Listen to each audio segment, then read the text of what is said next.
de réaction après l'attaque terroriste d'une violence inouïe qui a frappé une position de l'armée béninoise à Banikwara. Nous en parlerons. Incendie d'un dépôt de produits chimiques à Yelawadje à Cotonou. Le maire de la ville de Cotonou était sur les lieux ce dimanche. Et puis nous allons faire un retour sur l'organisation de la deuxième édition de Vodou Days. C'est l'essentiel de l'actu débat ce lundi. Mesdames, Messieurs, bonsoir. Bienvenue. En studio, c'est avec grande joie que nous recevons Alphonse Moïse Soudé. Bonsoir Alphonse et meilleurs vœux. Bonsoir à vous Bill, bonsoir à tous les auditeurs de Radio Cotonou. Je leur présente les vœux de santé, de sérénité, de joie. Et puis le Seigneur veille sur chacun d'eux afin que nous puissions réaliser les objectifs que nous nous sommes donnés pour l'épanouissement de notre vie spirituelle. Merci Alphonse. Dans ce studio, vous êtes avec Jules-Léandre Kitty. Jules, bonsoir. Bonsoir Prisbila Itedi, bonsoir à tous. L'émission Franc-Parler de ce dimanche a reçu le président du comité de pilotage d'audit du fichier électoral, Jean-Baptiste Elias, revient ici sur le caractère légal de l'initiative. Article 1er de la loi 2019-43 du 15 novembre 2019 portant code électoral a bien prévu l'audit participatif, série d'opérations techniques complexes au nombre desquelles figurent l'appurement et la mise à jour. Ça veut dire quoi? Quand on va faire l'audit là, s'il y avait des déchets entre griffes, s'il y avait des choses à faire, on a prévu l'appurement. C'est quoi l'appurement? L'appurement, c'est la rectification des erreurs matérielles. C'est écrit dans la loi. Et après on dit, on peut même faire la radiation. Radiation, suite au décès, aux décisions issues des recours aux immigrants non enregistrés dans les ambassades et consulats ou aux conséquences de déboulonnage. Ensuite, la mise à jour. Intégration des électeurs ayant atteint l'âge de voter, des électeurs naturalisés au cours de l'année et des immigrants en République du Bénin au cours de l'année et remplissant les conditions requises pour être électeur. Alphonse Moïse Soudé, vous venez de suivre le président du comité de pilotage d'audit du fichier électoral, Jean-Baptiste Elias, qui démontrait que l'audit du fichier électoral est suffisamment légal. Permettez-moi d'abord, en début d'émission, que je puisse avoir une pensée pieuse pour tous nos compatriotes qui sont décédés ces derniers temps, que ce soit l'incident d'Akpapa, que ce soit Lada, que ce soit Banikwara. J'ai une pensée pieuse pour ces personnes-là et je présente à toutes les familles, à toute la nation béninoise mes sincères condoléances. Et cela étant, je dis, c'est un ouf de soulagement pour moi parce que faire le toilettage des textes permettra à tout le monde de parler le même langage. Qu'ils vous souviennent qu'il y a eu des dénonciations par rapport à ce que Jean-Baptiste Elias a rappelé. Et ça ne coûterait rien à personne de toiletter. C'est vrai qu'il y a des gens qui sont décédés, il y a des gens qui ont été déplacés. Plusieurs partis politiques ont posé le problème. Moi, j'avais dit qu'il fallait qu'on y aille. Si on se rend compte que ceux qui parlent pour ne rien démontrer, maintenant que le travail va... C'est un travail scientifique, hein. Ça n'a rien à voir de politique. Ça n'a rien à voir avec la politique. Je dis c'est un travail scientifique. Ceux qui sont décédés, on peut facilement trouver les fichiers de ceux-là, retirer les noms, toiletter la liste. Et ceux qui n'ont pas, entre-temps, qui vous souvenez que des gens ont dit qu'ils ont été déplacés de leur bureau de vote, ainsi de suite. Je crois que c'est à tête reposée, que chacun se calme. Il y a une commission qui a été mise en place. Le travail sera fait. C'est un travail scientifique. Si des gens ont des apports à faire, il faut les faire. Si par écrit, envoyer à qui de droit pour qu'on puisse prendre cela en compte. Parce que le fichier électoral à l'approche des élections a toujours posé problème. Qui vous souvenez, on a parlé de l'épi Baclé, un peu de tout. Donc, je crois que le chef de l'État a voulu que les choses se fassent selon les règles de l'art et je voudrais que toutes les personnes qui puissent apporter leur contribution à la réussite de cette opération ne restent pas en marge, parce que si vous restez en marge et après vous montez au créneau pour commencer par faire des démonstrations, moi cela me ferait mal. C'est l'occasion donnée à tous les Béninois qui ont l'expérience, qui peuvent contribuer au toilettage du fichier électoral, d'apporter leur contribution. Il y va de la survie de notre nation. La chaise de la mouvance est vide au niveau du comité de pilotage. Mais oui, bon, généralement, moi, je n'avais pas entendu la mouvance en parler. Je n'avais pas encore entendu des gens de la mouvance tirer à boulet rouge sur les membres de l'opposition quand ils avaient réclamé le toilettage du fichier électoral. Ce qui est sûr, si le fichier électoral est toiletté, cela va en profiter en tout le monde, que ce soit de la mouvance. L'essentiel pour moi, c'est pas les disparités politiques, c'est la nation. Ce qu'on veut faire, ça va nous arranger, ça va nous profiter pour des années, ça va aider aussi les générations. S'entendre sur l'essentiel. Mais oui, voilà, s'entendre sur l'essentiel et qu'on ait un fichier fiable avec lequel nous irons aux élections générales. D'accord. Jules-Léandre? J'ai envie de vous dire simplement, et après m'être incliné également sur la mémoire de nos compatriotes qui sont morts, partout, parce qu'il y a eu plusieurs drames qui ont frappé le pays, et particulièrement pour ceux qui sont nos soldats au front, qui ont été lâchement tués, qui... dans des conditions, en tout cas pour ce qu'on est en train de nous décrire, si c'est comme ça que ça s'est passé, franchement, j'imagine ce que ça a pu être pour eux avant de mourir et ce que c'est pour les familles directes des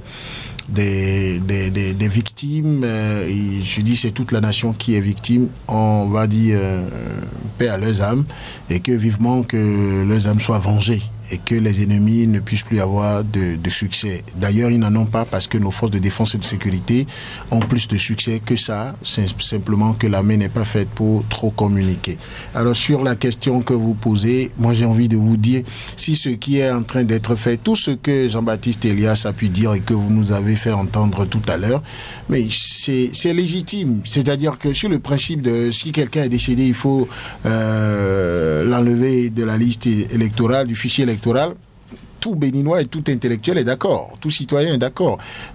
S'il faut qu'on ajoute des gens qui entre-temps ont atteint la majorité et qui peuvent donc aller voter, il faut les ajouter précisément au fichier électoral. Tout le monde est d'accord. Tout le monde est d'accord. Tout le monde est d'accord, mais sur le fait que si quelqu'un entre-temps a été naturalisé béninois et qu'il a donc acquis les droits civiques et politiques, il peut être ajouté, qu'il le fasse. Après, que tout ce qui veut se faire se fasse suivant les tests en vigueur. Si les différentes parties s'entendent, parce qu'il y a en présence les forces politiques et les forces de la société civile. D'ailleurs, Jean-Baptiste Elias fait partie de la société civile. Si les forces politiques et les forces de la société civile s'entendent, c'est très bien. Et si ce qu'ils sont en train de faire, ça respecte les lois qui sont en vigueur actuellement dans notre pays, c'est une très bonne chose. Parce que ce que beaucoup de gens oublient, nous avons été depuis 1990 trop passionnés par cette affaire de consensus à valeur constitutionnelle. C'est-à-dire quoi ? Nous ne travaillons pas suffisamment à interroger les projets et les propositions de loi qui sont en train d'être votées. On fait la guéguerre politique. Les lois sont votées. On oublie que quand l'Assemblée nationale a adopté des lois, quand c'est passé par le contrôle de constitutionnalité et que ça a été promulgué et que ça s'impose à tout le monde. Après, quand on se retrouve coincé dans les calendriers, alors on dit non, c'est nous-mêmes qui avons le pays, entendons-nous ce que nous voulons faire. Non, arrêtons avec les arrangements. Et je pense que les partis d'opposition, pourquoi vous parlez maintenant de chaises vides des partis de la mouvance présidentielle? Ça ne devrait pas amuser, cher ami Moïse. Vous vous rappelez l'histoire de Koslepi? L'idée derrière, c'était qu'il fallait mettre une structure en place où les forces politiques ont leurs yeux là pour voir ce qui est en train d'être fait, qui doit donc servir à l'élection à laquelle tout le monde va en compétition. Après, on s'est rendu compte que c'est budgétivore parce qu'on a installé des structures techniques. Quand on en est arrivé à un degré où on pense qu'avec la technologie, avec les structures techniques, on peut s'en sortir, et ça mettra tout le monde d'accord, si la guéguerre politique ou politicienne revient, c'est-à-dire qu'on ne se fait plus confiance, parce que c'est ce que je comprends de la démarche des opposants. Ils se disent, ah non, c'est vrai, ce qui se fait est technique, mais comme c'est sous la coupole des structures d'État, eh bien, nous, on veut bien que ce soit audité et que ce qui peut être comme déchet dedans soit nettoyé, parce que ça nous mettra tous d'accord sur le principe de paix, parce qu'une élection transparente sur la base d'un fichier électoral qui est fiable, c'est gage de paix. Mais comment on n'arrive pas à s'entendre entre forces politiques pour que tout le monde soit présent? Ce qui risque d'arriver, c'est quoi? vous allez faire le toilettage du fichier électoral. Vous direz que vous avez fait un travail technique. Qu'est-ce que les acteurs politiques de l'opposition vont chercher dans le travail technique s'ils ont un regard politique? Et ils ne sont là que pour ça, pour leurs intérêts politiques. C'est-à-dire qu'il faut que le fichier soit dans un état qui nous permette, nous, opposants, si nous voulons, je parle un peu comme eux, hein, si nous voulons aller en compétition, on ne puisse pas nous gruger à ce niveau-là. Mais les partis de la mouvance présidentielle, quand on aura fini ça, quand ils vont vous dire, nous, on faisait confiance aux structures techniques qui sont mises en place et qui sont basées sur la loi en vigueur, et c'est pour ça que nous avons dit ça ne nous intéresse pas cette affaire, parce que nous trouvons que c'est de trop, et mieux que ça ne se fait pas dans le cadre légal, parce que la loi, bizarrement, elle a beau être bonne ou mauvaise pour vous, elle reste la loi. C'est là le problème du droit. Et je dis, dans ce pays, je répète, si les gens s'entendent pour le faire, tant mieux, le Bénin va mieux s'emporter, on sera d'accord, on ne va pas se charcuter, mais ils ne s'entendent pas encore, puisque la chaise de la mouvance, elle est vide au comité de pilotage. C'est pourquoi les conflits... Le président a promis les convaincre à venir au comité. Ben d'accord, donc vous parlez du président... Le président du comité de pilotage d'audit du fichier électoral, Jean-Baptiste Elias. Mais je n'ai pas, quand il promet de les convaincre, je n'ai pas l'impression qu'il aura plus de marge de manœuvre que la délégation du cadre de concertation des partis de l'opposition qui sont allés faire fiasco, flop chez les partis politiques de la mouvance présidentielle. Et vous savez pourquoi? Parce que le langage de Jean-Baptiste Elias maintenant, donc tu parles du point de vue communicationnel, le langage de Jean-Baptiste Elias, c'est le langage de quelqu'un qui prend fait et cause pour les partis de l'opposition et qui dont la voix visiblement porte encore mieux que est plus retentissante que les autres. Non, pourquoi dites-vous qu'il prend fait et cause pour les partis de l'opposition? Alors, moi j'estime que s'il veut convaincre les partis politiques de l'opposition là et de la mouvance, oui, il va rencontrer les dirigeants de ces partis politiques qui sont connus. Mais la porte des partis politiques de la mouvance n'est pas fermée, puisque dans les communiqués produits, tant au niveau de l'Union progressiste que du Bloc républicain, ils disent qu'ils restent disponibles. Oui, ils restent disponibles, mais ça ne vous a pas échappé que ceux qui ont initié, ceux qui ont pris l'initiative, donc les démocrates avec maintenant le cadre de concertation des forces de l'opposition, ils sont allés voir UP. UP leur a dit ce que vous demandez à faire là, le cadre légal ne permet pas de le faire maintenant. C'est leur point de vue. Est-ce que les lignes ont bougé à ce niveau? Non. Ils sont allés voir Bloc républicain. Bloc républicain a dit, niet, je n'en veux pas du tout. Où sont les goulots d'étranglement? Est-ce que diplomatiquement, au plan de la diplomatie politique, ça a pu se faire? Est-ce que c'est presque en faisant des émissions, en disant c'est légal, donc ceux qui disent que c'est pas légal, là, ils sont en train de mentir. C'est ça qui va faire qu'on va les convaincre? Non, parce que ce que moi je crains, je vous ai dit en commençant, pour que je ne sois pas regardé comme l'oiseau de mauvais augure, ou bien que l'agent du diable, non. S'ils s'entendent, même cadre légal ou pas, s'ils s'entendent, toutes les forces politiques et la société civile s'entendent pour dire à l'Assemblée, à toutes les institutions, pour que le Bénin vive, nous avons estimé qu'il faut le faire. Les députés vont les regarder, vont leur dire, dans ces conditions-là, comment on fait? Si on va encore faire consensus à valeur constitutionnelle et dit on fait des arrangements, on le fera. S'il faut aller modifier des lois pour le faire, on le fera. Qu'est-ce qui pourrait se passer, Alphonse Boïsoulé, si la chaise de la mouvance au sein du comité de pilotage d'audit du fichier électoral restait vide? Moi, je voudrais qu'on se calme. Il y a nécessité de revoir le fichier électoral. Personne ne peut dire le contraire. Et Jules l'a démontré, parce qu'il y a des gens qui sont décédés, il y a des gens qui ont atteint la majorité qu'on doit inclure dans le fichier. Un militant de l'Union progressiste a déclaré qu'à la veille des élections 2023, il y a eu 500 000 morts au sein du fichier électoral. Il faut extraire les morts, il faut adjoindre les jeunes qui ont atteint la majorité. Donc forcément, il faut remettre le fichier à jour. Mettre le fichier à jour donnerait une égalité de chance à tous de compétir. Moi, je ne vois pas, au-delà des ambitions politiques, au-delà des coups politiques, il y a nécessité de revoir le fichier électoral. Et je dis, moi, écoutez, je dis que je ne suis pas surpris de la politique de la chaise vide de l'opposition parce que j'ai entendu les gens de la mouvance présidentielle. De la mouvance, j'ai entendu les gens de la mouvance dire mais écoutez, ce que l'opposition demande c'est de la diversion, chacun est allé de son commentaire. Mais je dis au-delà de nos intérêts politiques, est-ce qu'il y a nécessité de toiletter le fichier électoral? Tout le monde vous dira oui. Donc à partir de ce postulat-là, allons-y. Si au cours des opérations, on constate qu'il y a des anicroches, qu'il y a des handicaps, ok, on va y aller. Mais ne pas chercher à revoir le fichier électoral, moi ça me met un peu mal à l'aise. Vous n'avez pas répondu à ma question. Qu'est-ce qui pourrait se passer si la mouvance se maintient sur recul là par rapport... non, écoutez, si vous avez suivi un peu le raisonnement de mon confrère, c'est clair que je ne participe pas.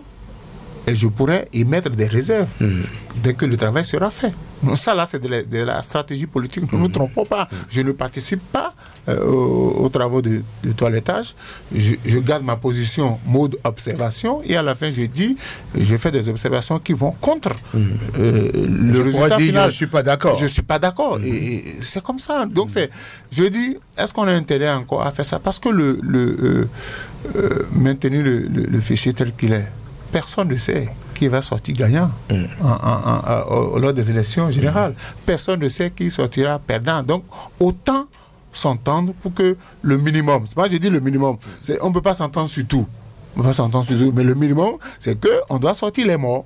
On doit intégrer les personnes en âge de voter. Voilà, et le reste, on va gérer. Vous avez quelque chose à ajouter? Oui, ce que je voudrais ajouter un peu pour soutenir ma démarche de départ, où j'observe que dans ce pays, on se met ensemble pour faire un pas en avant et 10 derrière. Ah bon? Voilà. Est-ce que vous savez que c'est un cos-lépi tacite là qui est en train de se mettre en place? Le cos-lépi a été supprimé, non? Parce qu'on a constaté qu'on mettait beaucoup d'argent là, ça faisait des guéguerres, lui-même il a dit tout à l'heure, et quand on finissait... Non, ça n'a pas de démembrement technique? Non, attendez, et quand on finissait d'élaborer le fichier, on le sort là, il y avait toujours, même des partis politiques qui étaient représentés là-bas, il y en avait toujours qui trouvaient que celui qui est président du COS-LEPI là, il a arrangé les choses en sa faveur. C'est là où on a parlé de quoi, LEPI, Bako Baklé. Alors, parce qu'il fallait trouver quand même parmi les politiques là quelqu'un pour diriger. Alors, quand on a supprimé ça, moi j'ai pu observer dans les débats au niveau du dialogue politique de 2019, non, je crois, où on a finalement décidé de laisser tomber le COS-LEPI parce qu'on a installé des structures techniques à qui, visiblement, on faisait confiance vu les outils qui sont utilisés. Et quand l'ANIP, le volet état civil a été confié à l'ANIP, alors, on a envoyé les partis politiques là-bas pour voir ce qui se fait. Ils ont fait leurs observations. Ils savent qu'en dehors de quelques failles qu'il y a dans l'application des méthodes, il n'y a que la technologie qui est là. Permet, vous savez, quand vous dites que quelqu'un a atteint l'âge, la majorité, cela relève de l'état civil. Quand quelqu'un est décédé, il faut l'enregistrer comme décès. Quand quelqu'un naît, il faut l'enregistrer. Cela relève de... Il n'y avait pas que les partis politiques qui étaient... Il y avait également la société civile. Oui. C'était à la veille des élections de 2023. Très bien. Maintenant, l'initiative des démocrates, après à laquelle ils ont associé les autres forces de l'opposition et ils sont allés obtenir l'adhésion des acteurs de la société civile à leur cause. Donc, pour commencer par continuer à réclamer, l'initiative était partie d'où? Et ils disent... On ne veut plus attendre une période où on se rapproche des élections avant d'aller vérifier pour constater de faire l'audit pour constater qu'il y a des erreurs et qu'on risque de ne plus avoir le temps pour corriger. Comme à la veille de 2023. Alors, maintenant, la loi dit la période à partir de laquelle on peut avoir le fichier qu'on veut utiliser en 2026 pour l'auditer. Aujourd'hui, là, des manipulations se font, d'accord, au plan technique, pour que chaque fois qu'il y a des gens qui atteignent la majorité, on puisse les introduire parmi ceux qui sont en âge de voter. Et ceux qui sont décédés, si les déclarations de naissance sont faites, où est-ce qu'on converge ces informations-là? Ça, c'est rassemblé au niveau de l'ANIP et c'est démembrement. Ça veut dire que techniquement, ça peut se faire. Il faut pouvoir justifier maintenant pourquoi le travail technique qui va se faire là. Pourquoi le politique doit venir commanditer un audit. Parce qu'il y a eu des dénonciations des organisations de la société civile par rapport à l'ANIP. Maintenant, l'avantage... Vous vous souvenez? Oui, je suis d'accord, mais on ne va pas non plus remettre en cause totalement tous les fétiches que nous allons faire. Maintenant, si on veut faire l'audit... On va finir sur le sujet. L'audit, l'avantage de l'audit, c'est quoi? On ira chercher de l'expertise indépendante, d'accord, quelque part. Même si c'est un travail technique qui est fait, on audite le travail technique également. Mais là, il se fait que le travail technique, là, si on va... Aujourd'hui, là, ce qu'on prend, c'est quoi? Si on fait l'audit ici et maintenant, d'accord? Quand on sera à quelques mois des élections où la loi dit maintenant, le fichier sera disponible, le fichier électoral, ils vont encore demander d'auditer? Ou bien vous ne voyez pas ce que je dis? Le fichier qu'on veut utiliser en 2026, là, si on prend aujourd'hui le fichier électoral qui est disponible, intact comme ça, c'est celui de 2023. Le fichier qu'on va utiliser sur la base duquel on va voter en 2026 là, est en cours de constitution. C'est-à-dire, l'ANIP va rendre ça disponible après. Bon, maintenant on veut faire l'audit. On peut être d'accord sur l'audit, mais je dis, allons interroger la loi. La loi dit qu'il faut le faire quand? Si on ne veut pas le faire dans ce timing-là, ce qui est sûr, réglons ce problème-là. 6 mois avant les élections, on ne touche plus aux lois qui résistent les élections, vous le savez très bien. On parle je suis d'accord, même jusqu'à une semaine, même jusqu'à une semaine des élections générales, il y aura des décès. Non, je vous en prie. Mais aujourd'hui, si vous suivez bien, les reproches sur lesquels on est parti pour demander d'auditer le fichier ne datent pas de maintenant, c'est depuis... Non, mais le fichier, c'est quel fichier? Moi, je veux tomber d'accord pour y aller. Oui, on tombe d'accord pour y aller, mais les gens disent le fichier qu'on veut auditer. Alors, si vous êtes... Moi, j'en suis pas spécialiste. Hein. Si je suis spécialiste de ces gens d'audit-là, il faut bien qu'on me donne une matrice, non? C'est une matière, c'est quelque chose qu'on va me donner, c'est des données, c'est une base de données qu'on va me donner. On va me remettre. Et je vais considérer que la base de données on a mis à ma disposition, j'ai fait l'audit en ce moment. D'accord. Si c'est fait maintenant, est-ce qu'on s'entend, la classe politique s'entend pour dire, à 6 mois des élections, d'abord, si on le fait maintenant, on base ça sur quelle disposition légale? On s'assure que rien de ce qu'on veut... Parce que quand vous faites quelque chose, en droit, quand vous faites quelque chose, même si c'est pour les intérêts des gens pour qui vous faites ça, si c'est pas ça ne respecte pas la loi, on peut porter plainte comme ça. Ou on peut déposer des recours contre ça. Il ne faut pas faire des choses pour créer des... Maintenant, si on veut le faire dans le cadre de la loi et que la loi pose problème, il faut aller modifier la loi. Il faut faire le lobbying à ce niveau-là et s'entendre pour modifier la loi et le faire. Maintenant, si la modification de la loi est compliquée, il faut s'entendre au niveau de la classe politique également et la société civile dit, d'accord, on s'entend sur le principe. Mais on attend, on prend les dispositions, on attend le délai légal dans lequel on peut le faire. On peut s'entendre pour dire, ah, bon, si on s'entend pour le faire, allons chercher le cabinet qui va le faire. Prenons des dispositions et tout. Mais j'ai l'impression... attendre le camp, voilà, il faut le faire. Voilà, j'ai l'impression que... La première étape de ce travail, c'est la collecte des informations, vous le savez très bien. Oui, mais pourquoi... Non, s'il te plaît. C'est la collecte des informations. Non, vous voulez collecter les informations où? On dit on veut auditer un audit. Et on veut auditer un fichier. Pour moi, c'est différent d'une enquête sociale, c'est différent d'une enquête statistique. On ne veut pas démographique. Les nouvelles informations... On ne veut pas lancer des gens dans les familles pour savoir qui est décédé. Quand on veut toiletter, c'est qu'il y a ce qu'il faut enlever, il y a ce qu'il faut ajouter. Et quand je dis information, quelles sont les nouvelles informations que nous voulons ajouter? Quelles sont les informations périmées que nous voulons extraire? Il y a même un problème de terminologie et qui rend l'affaire suspecte et qui va alimenter davantage la polémique. Pour moi, il ne s'agit pas de toilettage du fichier électoral. Il s'agit d'audit du fichier électoral. Pour moi, ce n'est pas la même chose. On audite un fichier qui est élaboré par une structure technique qui estime que c'est bien. La structure qui apporte l'expertise pour auditer vient regarder est-ce que le process qui a permis d'élaborer ça respecte les normes. Est-ce que les données qui sont dans l'input là sont fiables? Il y a des outils pour tester ça, pour checker ça. Ensuite, est-ce que...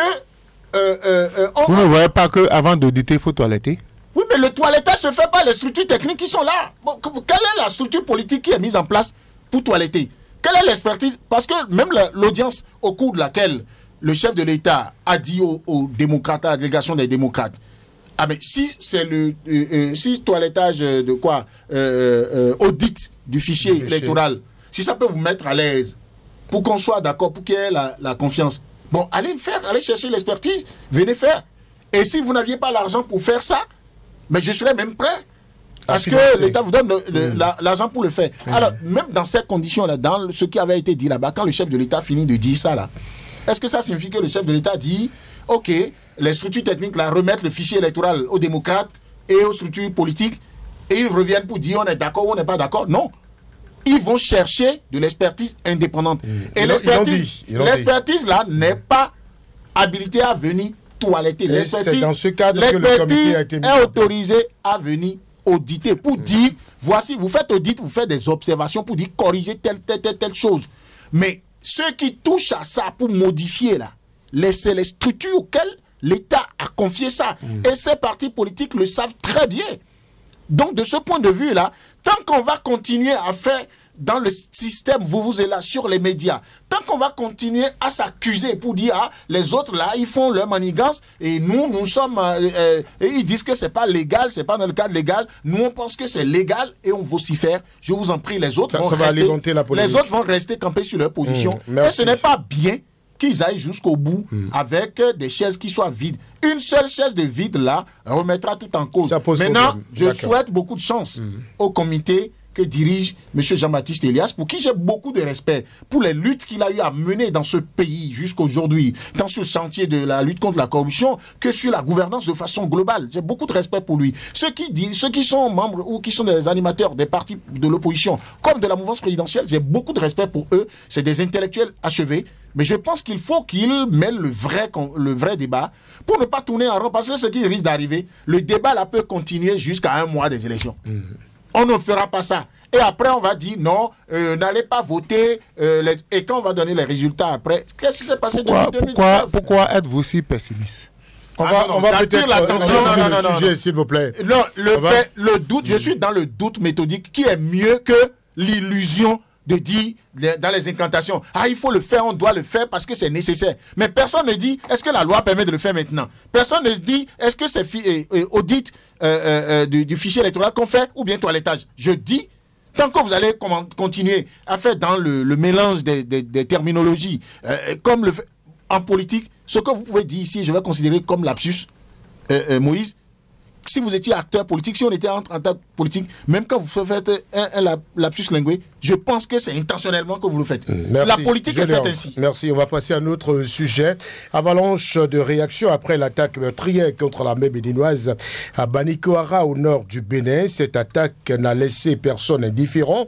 Un hommage a été rendu aux héros. Le président de l'Union progressiste, le Renouveau, a salué la bravoure des soldats tombés au champ d'honneur, soulignant leur sacrifice pour la patrie. Il a appelé à l'unité et à la détermination de tous pour faire face à cette menace terroriste. Le parti Bloc républicain a exprimé sa solidarité avec les forces armées et a appelé à un sursaut national.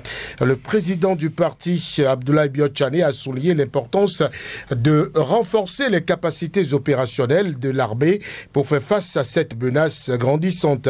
Le parti Les Démocrates, lui, par la voix de son secrétaire national à la communication, a appelé à une lutte contre le terrorisme qui dépasse les clivages. Les démocrates ont fait des propositions pour contrer le mal. Le parti Les Démocrates propose une réponse globale articulée autour de 3 axes.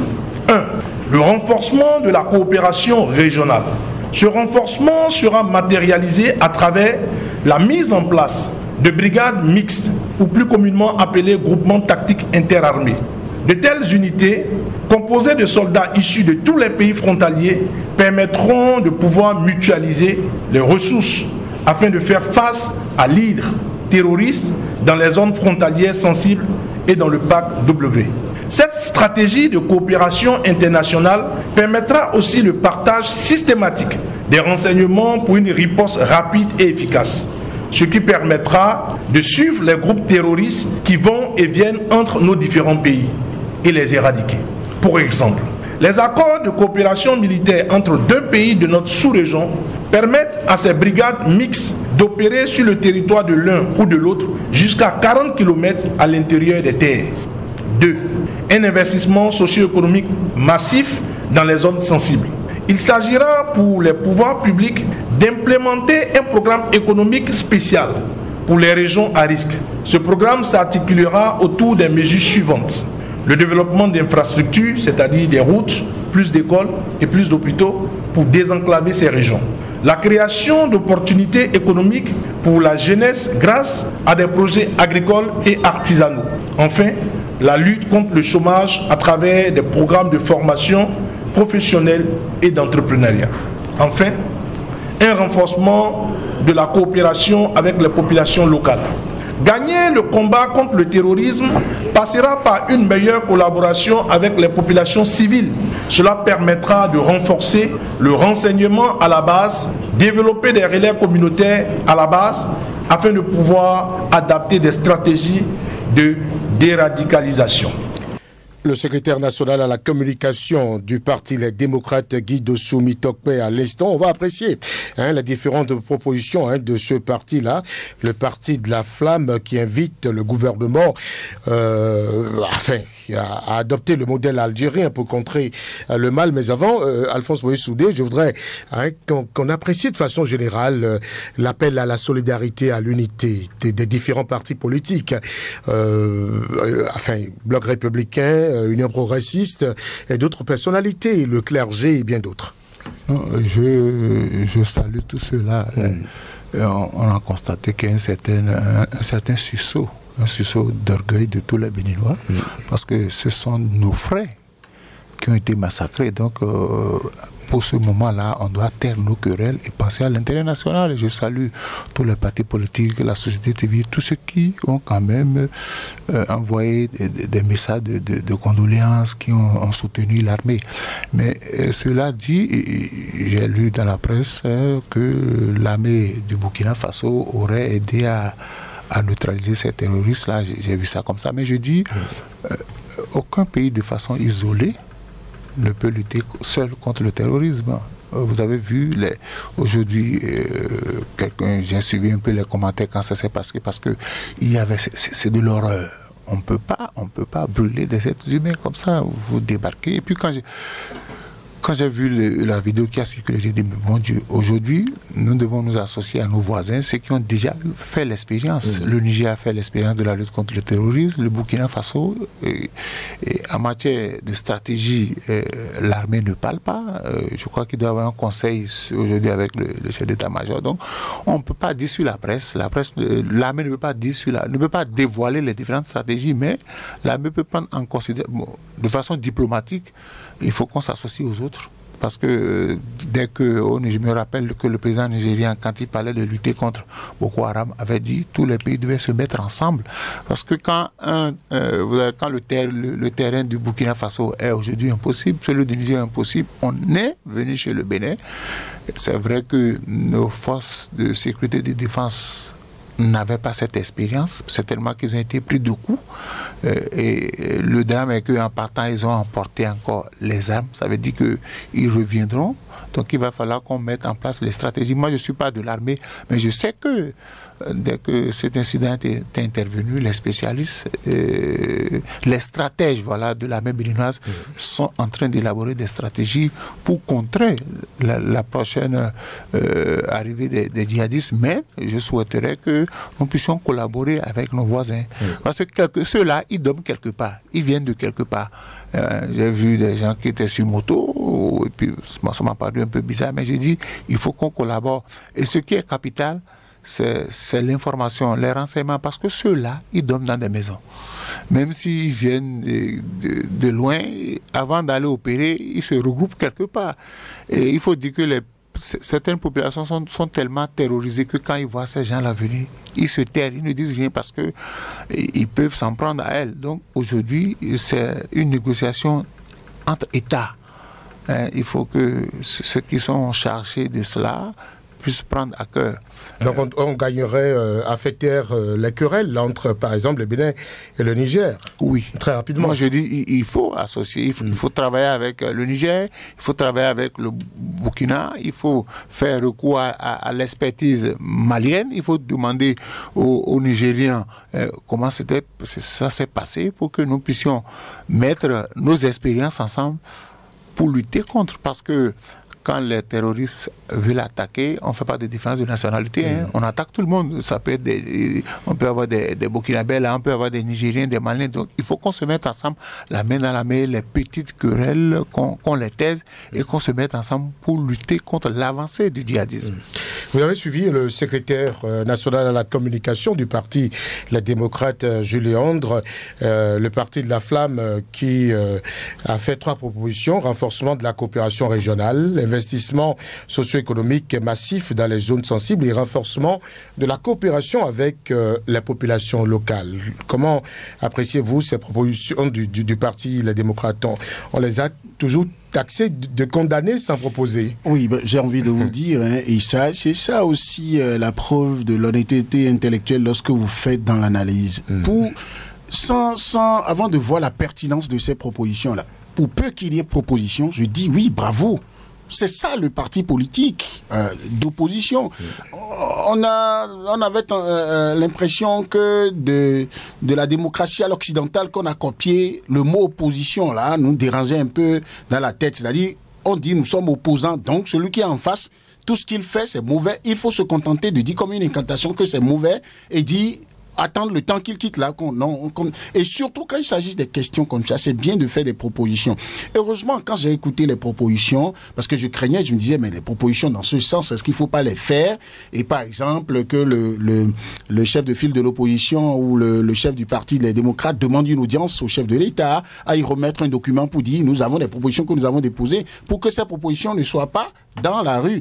Mais bon, comme un parti politique a toujours envie de récupérer les dividendes politiques ou politiciennes dans l'opinion, on a préféré en faire une conférence de presse. Tant mieux. Mais ce qui a été dit, oui... Peut-être qu'ils les remettront après la conférence de presse. Mais bon, j'aurais préféré que... Je ne leur en veux pas. Non, je ne leur en veux pas. Parce qu'ils ont dit... Ce qu'ils ont dit, ce n'est pas si grave que ça. Ce n'est pas secret d'État. Je pense que les gouvernants vont écouter. Ils ont écouté ce qui a été dit, mais vous voyez, c'est des solutions qui s'étalent à court, moyen et long terme. Donc ça va être échelonné. Le gouvernement certainement prendra dedans ce qu'il peut prendre. Mais non, à côté de ça, je salue la mobilisation des différentes composantes de la nation lorsque nous sommes touchés de cette façon. Vous voyez, ça se passait au moment où il y avait les Vaudouindés à Ouida qui étaient dans toutes les têtes. Notre pays, c'était autour de ça. Et il y a eu toute une polémique autour. Non, cette polémique n'a pas sa raison d'être. Parce qu'il y a un autre avantage que moi je trouve, qu'on ne me trouve pas sadique quand j'en parle, parce que je suis très touché par les morts qu'il y a eu, je suis très touché quand le pays est attaqué. Mais est-ce que vous avez constaté que le fait que on ne se soit pas comporté comme si, ok, ce qui est en train d'être fait de merveilleux à Ouida et qui a fait que des projecteurs du monde entier étaient sur le Bénin, on n'a pas arrêté. Mais on ne sait pas non plus dit, on continue de fêter, de faire Vaudou Days, mais on ne prend aucune disposition où personne ne s'occupe de ce qui se passe à Banikwara. On finit la fête d'abord. Non. Les partis politiques, là, étaient impliqués dans les Vaudou Days et pourtant, ils ont eu le temps de penser à nos frères qui sont morts. Oui. Alors, le gouvernement, l'état-major, avant que le chef d'état-major général, par exemple, ne convoque un conseil aujourd'hui, pour que nous, on sache dans l'opinion qu'il y a conseil aujourd'hui, il y a eu des tractations, il y a eu des concertations, il y a des informations qui ont été rassemblées. Lorsque une armée subit une perte aussi lourde, il y a des renseignements qui sont recueillis sur le terrain. Il y a le point qui est fait. Par exemple, les dépouilles les gens auraient aimé qu'on décrète un deuil national. Non, oui, les auraient aimé, là, c'est bien. Les émotions, on permet. Moi, j'ai aimé le fait que le gouvernement n'ait pas cherché à répondre à ça. Il faut laisser parfois la population, vous voyez, dire ce qu'elle souhaite, ce qu'elle veut. Mais vous voyez, la priorité, c'était quoi? C'est vrai, on peut décréter un deuil national. Moi, je pense que l'armée ne s'est pas tue, le gouvernement ne s'est pas tue. Ils se sont occupés d'abord certainement des blessés, ils se sont occupés de ceux dont on peut ramener les dépouilles, les renseignements rassemblés. Est-ce que si on décrète deuil national maintenant, ce serait trop tard? Non. Est-ce que ce qui va être fait en hommage à ces personnes-là. Si on le fait aujourd'hui, c'est trop tard. Je pense que non. Donc je pense que les propositions que les partis politiques ont eu à faire, notamment les démocrates, c'est pas tombé dans des oreilles de sourds. Il y a un gouvernement qui a... Que dites-vous de la pertinence de ces propositions? Non, vous personnellement. Non, de la pertinence de ces propositions-là. Je trouve que ce sont des propositions qui ne sont pas vides, parce que souhaiter par exemple qu'il y ait la coopération, la synergie d'action entre les pays de la sous-région, c'est une proposition, c'est quelque chose que j'ai entendu de tous les spécialistes de cette question, que j'ai entendu de tous les analystes depuis longtemps. Et depuis la nuit des temps, l'union a toujours fait la force. Maintenant, le problème que ça pose à ce niveau, et je dis, le parti politique, les démocrates, a eu beau jeu de dire il faut le faire, mais dans l'opérationnel, vous voyez, il y a pas longtemps que le Niger, le numéro 1 du Niger, a accusé le Bénin d'avoir acquis des drones dont ils ont donné les caractéristiques et qui se seraient retrouvés aux mains des terroristes.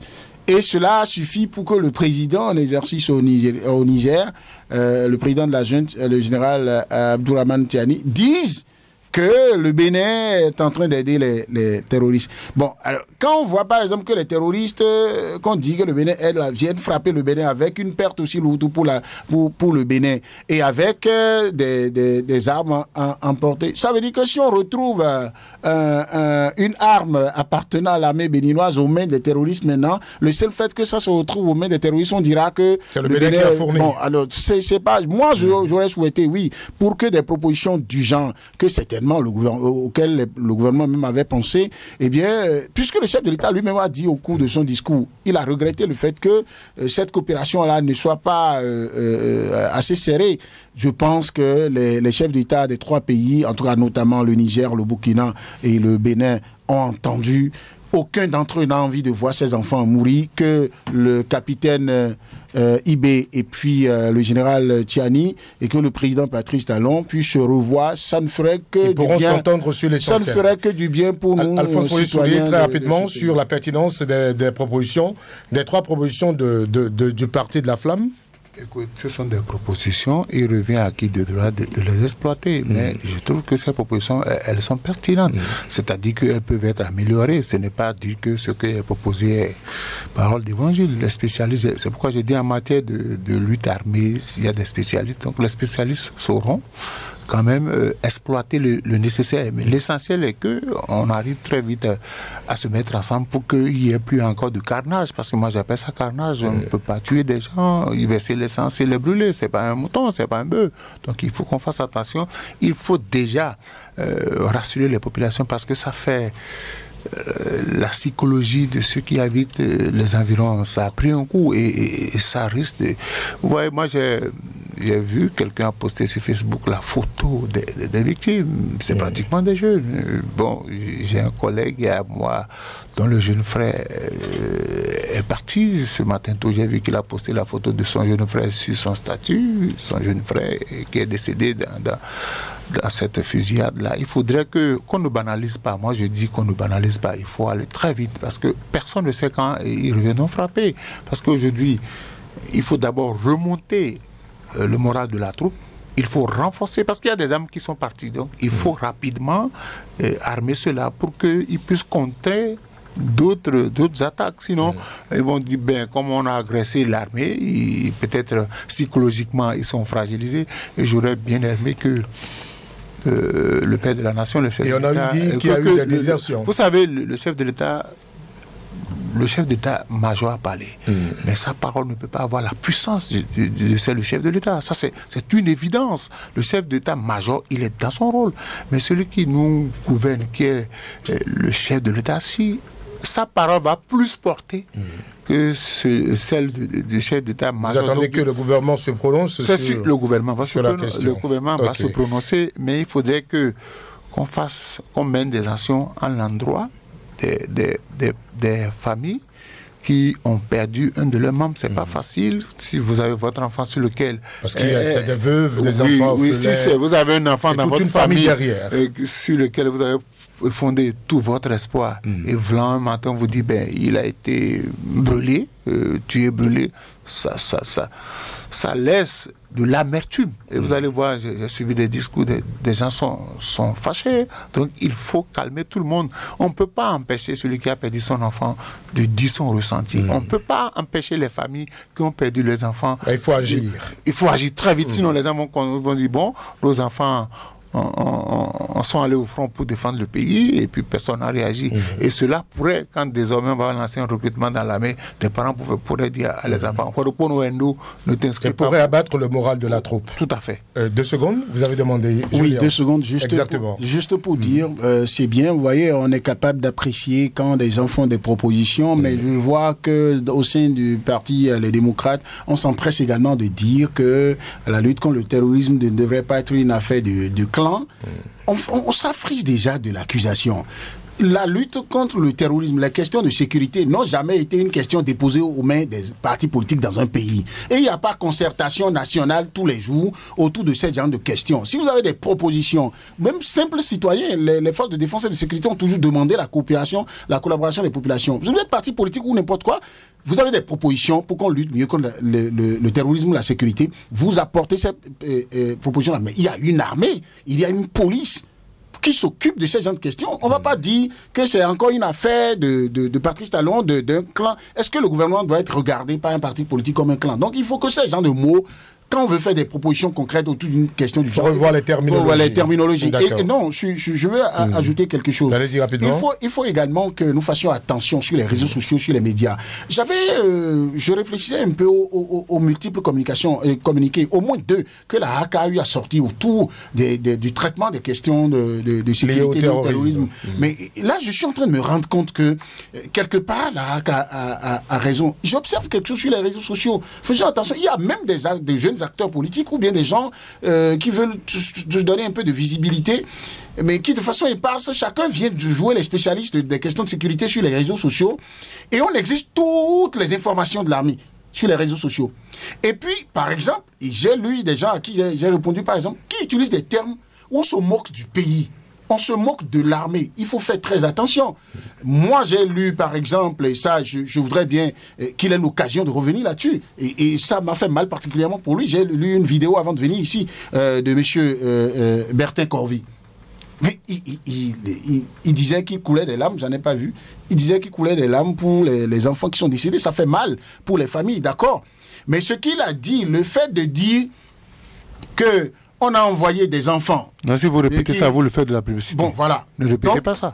Tout ce qu'il a dit dans sa vidéo, au finish, quand moi-même j'ai fini d'écouter ça, j'ai résisté, j'ai essayé de refouler l'effet que ça devrait produire sur moi. Tous les esprits faibles qui écoutent ça vont dire, mais l'armée béninoise est faible. C'est pas le moment de dire, bon, on demande la démission de tel ministre, ministre de la Défense, ministre conseiller, et après, on dit combien de temps les enfants là ont eu à faire dans l'armée, ils sont ils n'ont pas reçu telle formation et tout. Mais vous pensez que les terroristes n'ont pas des systèmes d'information, de renseignement tout aussi sophistiqués? Et puis, la troupe, le moral de la troupe, on a envie de dire qu'un soldat meurt au front, on ne le souhaite pas. Mais en réalité, il y a un langage que les militaires tiennent entre eux. Et vous voyez d'autres soldats aller au fond avec l'esprit, la rage de venger leurs collègues. Mais c'est ce qui doit se dire. Tout ce pays, vous allez observer, en politique ou dans d'autres domaines, quand le Bénin s'est toujours levé, toutes les confessions religieuses, tous les acteurs politiques sont été unanimes pour dire nous allons vaincre tel l'ennemi. Ça s'est passé, on a vaincu l'ennemi. Donc il faut que tout le monde là, aujourd'hui, les chansons sur tous les médias, qu'on joue les chansons de guerre, les chansons qu'on nous jouait quand on était au cours primaire, on nous amenait à dire que Béanzin, Kaba ou les guerriers... Mais c'est ça qu'il faut dire. Vous avez fait tout en étant compatissant de la douleur. Oui, merci. Il faut ajouter sur ce sujet que la CEDEAO et la Commission de l'Union africaine également ont condamné ces attaques contre le Bénin. Ça ne suffit pas. Ça ne suffit pas. Ils ont fait quoi? La CEDEAO et puis l'Union africaine ont fait quoi pour que le Bénin, le Niger, le Burkina Faso, même si le Burkina Faso est dans l'AES aujourd'hui, vous pensez qu'il n'y a pas des gens au sein de la CEDEAO, de l'Union africaine, qui peuvent parler à ces gens-là? Il ne suffit pas de venir faire les communiqués. Ils ont fait quoi pour aider le Bénin? Ils ont fait quoi pour aider le Niger, le Burkina Faso? Il faut noter que plusieurs drames, comme l'a rappelé Alphonse Moïse Soudé, ont frappé le pays ce long week-end. Je voudrais qu'on s'attarde sur le bilan du drame qui s'est produit au quartier Aïla-Wadje 1 ce samedi dans le 3e arrondissement de Cotonou, qui est déjà très lourd, 6 morts et de nombreux blessés évacués d'urgence à l'hôpital. Un périmètre de sécurité est installé pour sécuriser les lieux. Les dégâts, eux, sont énormes. Le maire de Cotonou, Luc Setonji Atrokpo, et le chef d'arrondissement de la localité se sont rendus sur les lieux du drame. Les impressions sont des impressions de beaucoup de tristesse. On est dans la fièvre de la fête de Nouvel An, de la fête du 10 janvier, tout ça. On aurait souhaité continuer plutôt à fêter que d'assister à des événements aussi tristes. Je pense que c'est l'occasion à nouveau de rappeler à tout chacun que notre irresponsabilité ne doit pas créer des dommages à des gens paisibles, à des paisibles populations. Parce que lorsque vous exposez des produits toxiques, alors que ceux qui sont là ne sont pas censés savoir ce que vous avez exposé, et que comme ça, vous les entraînez dans l'au-delà, c'est quand même assez triste. Moi, je pense que dans de pareilles circonstances, les mots souvent vous manquent. Je voudrais par contre remercier les forces de l'ordre, les sapeurs-pompiers, les policiers, l'agent de la présidence civile et son directeur, toutes les autorités. Après le déplacement, le chef d'arrondissement, les conseillers, les chefs quartiers sont tous mobilisés. Je voudrais leur en savoir gré, les prier pour que les âmes des disparus reposent en paix. Alphonse Moïse Soudé, j'ai très envie de vous poser la première question, puisque vous vivez dans la zone. Vous avez vécu la situation. J'étais à quelques mètres de l'endroit. C'est vrai que j'habite là-bas. En 30 minutes, la nuit est tombée sur le quartier. En 30 minutes, c'est-à-dire qu'on ne voyait plus rien devant, plus rien. J'étais avec des gens, bon, il y a quelqu'un qui était asthmatique qui n'avait pas son produit. Vous voyez ce que ça donne. Avaler cette fumée, ne pas avoir sur soi son produit, vous voyez ce que ça donne. Et il y a un monsieur, je voudrais lui dire merci. Vous savez ce qu'il a fait? Il a pris sa moto, il est passé dans toutes les ruelles. Il a demandé aux gens de sauter les compteurs. Il est passé dans toutes les ruelles. Il a demandé aux gens de sauter les... Ça, c'est un patriote, ça. Et j'ai vu des gens ouvrir les garages, sortir le véhicule, c'est-à-dire que c'était là. Mais ce qui m'a fait mal, vous savez, des gens sont en train de souffrir, d'autres ont du plaisir à filmer ça. J'ai vu des corps pratiquement brûlés, mais sur les réseaux sociaux, c'est pas bon. Je dis, jusqu'à 21h, les gens n'étaient pas à l'aise dans leur tête. Tout le monde avait peur parce que un gaz, la fumée, tout le monde a toussé. Donc je dis, je salue la et vous aussi. Mais oui, moi j'ai toussé parce que quand j'étais à un endroit où pas loin de la lagune, mais en quelques secondes, on ne pouvait plus voir la lagune. Certains se sont enfermés dans leur maison. Il n'y avait plus de visibilité. À cause des flammes de la fumée. Mais donc, j'ai dit, il faut qu'on fasse attention. Là, c'est grave. C'est grave parce que vous savez que Akpakpa, c'est une cité dortoir. À Aïla-Wadje, vous avez Segbea, vous avez l'homme Nava, vous avez Africando. Et puis, je dis, je remercie les populations quand même qui ont fait le nécessaire. Je remercie le maire quand même qui a quitté la fête. Il est descendu avec le CA. Maintenant, il faut beaucoup de sensibilisation. Alors, comment appréciez-vous les propos du maire de la ville de Cotonou qui appelait à une prise de conscience collective pour éviter de telles tragédies? Vous savez, quand on n'avait pas vécu le drame du gaz, on ne pouvait pas prendre conscience. Quand on n'avait pas vécu le drame du gaz, je connais des gens qui ont échappé de justesse à ça. Vous imaginez que vous allumez votre gaz dans votre cuisine et vous êtes sorti pour aller chercher quelque chose, la porte de la cuisine se bloque. Pas d'issue pour entrer dans une cuisine où le gaz est en train de sortir, où il y a le feu. Et pourtant, les gens ont trouvé l'intelligence de teindre ces feux. Donc, il faut qu'on fasse attention. Vous voyez, dans d'autres pays, les gens mettent la cuisine dehors. Et c'est pourquoi je voudrais demander à tous les parents qui nous écoutent d'éviter d'envoyer les jeunes enfants vers le gaz. Et quand vous êtes chef de famille, mère de famille, avant d'aller vous coucher, vérifiez que la domestique ou bien vos enfants ont bien fermé le gaz. Parce qu'une petite fuite, les dégâts sont énormes. Vous perdez tout, vous perdez la vie. Et je présente mes condoléances.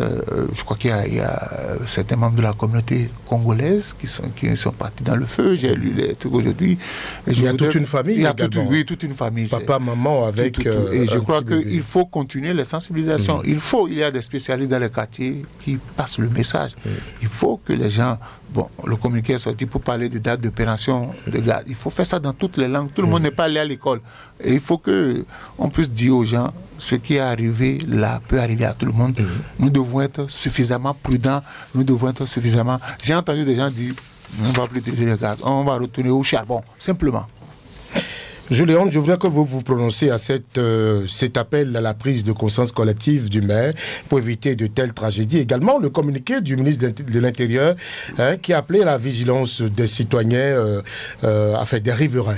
Oui, très rapidement. On est au terme de cette émission. Oui, c'est très important ces appels-là, parce que ce qui est arrivé, ça fait mal. Nous nous inclinons sur la mémoire des disparus. Mais maintenant, comment on sauve ceux qui sont encore en vie?